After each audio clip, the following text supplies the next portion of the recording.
Okay, guys, we are going to go through pages 3 to 5 for this lesson. I am going to assign the practice questions on pages 6 and 7 afterwards, and we'll make sure to go through these notes on pages 3 to 5 and then go through the practice questions at the end of it. So we're going to get right into it. And for this course, we are going to talk about energy in two forms.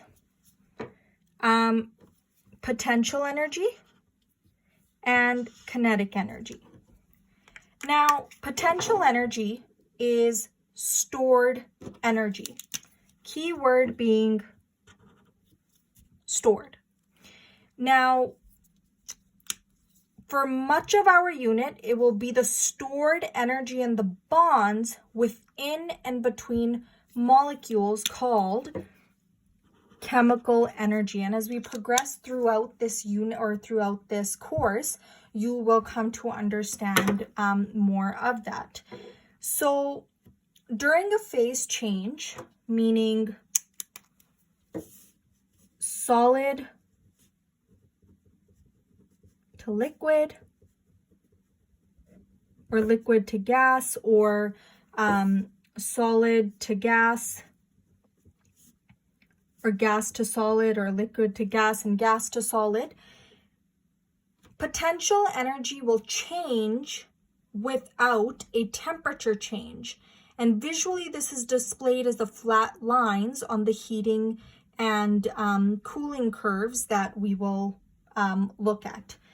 Now, kinetic energy is the energy of motion of ions, atoms, and molecules. So, kinetic energy is temperature dependent. So, the key things to take away here is that potential energy is stored energy, and kinetic energy is the energy of motions of ions. Now, thermochemistry is the study of heat and energy changes, heat and energy changes associated with the physical, chemical, and nuclear processes. So we are going to look at now, how does energy change when there is a physical, a chemical, or a nuclear process? Now, some vocab here for you to know is heat is the form of energy that flows between two samples at different temperatures. And heat always moves from hot air to cold air. Temperature is the average kinetic energy of the molecules, and it does not reflect total energy, only the random movement of atoms and molecules, because remember, kinetic energy is moving energy. Okay? Now, thermal energy, just how it sounds, is a measure of the total heat energy in a substance. Heat and temperature are related, however. So if something absorbs heat, the temperature increases, except during phase change. Now, the second law of thermodynamics is that heat is spontaneously transferred from an object at a higher temperature to an object with a lower temperature until both reach the same temperature. So remember that hot air moves, or for heat always moves from hot to cold. Now, the second law of thermodynamics states that heat will be transferred from one object at a higher temperature to another object with a lower temperature until they are the same. So we are going to move here from high temperature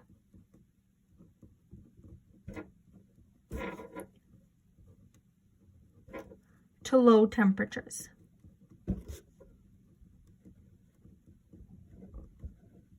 Oh, there you go.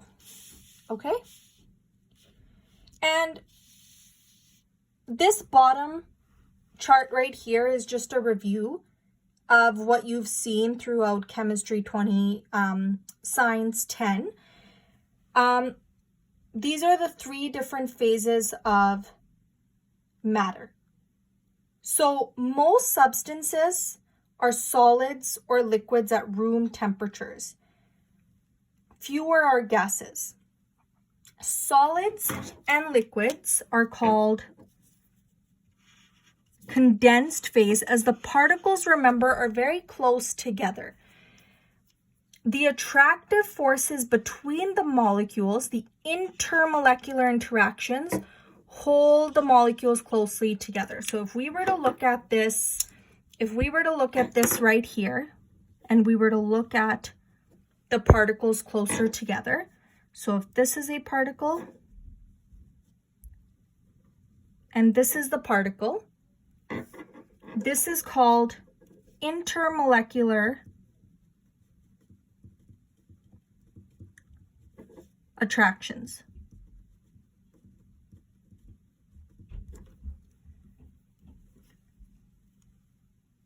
Remember, we have a solid phase, liquid phase, and a gas phase.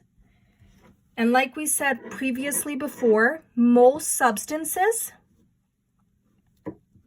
are solids or liquids at room temperature.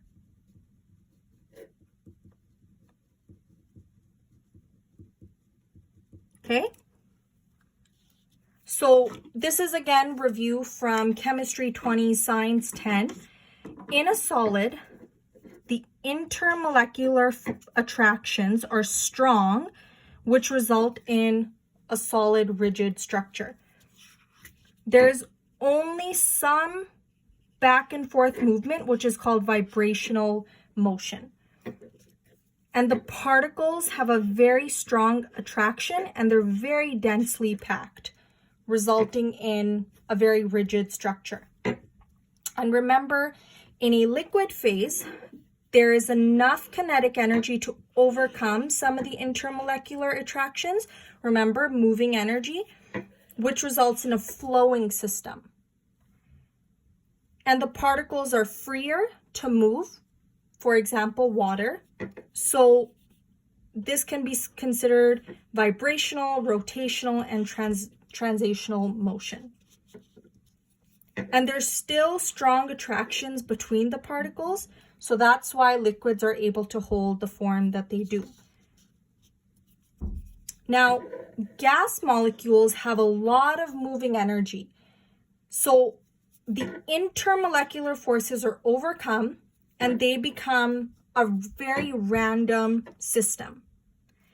And the molecules have very little vibrational, rotational, and translational motion.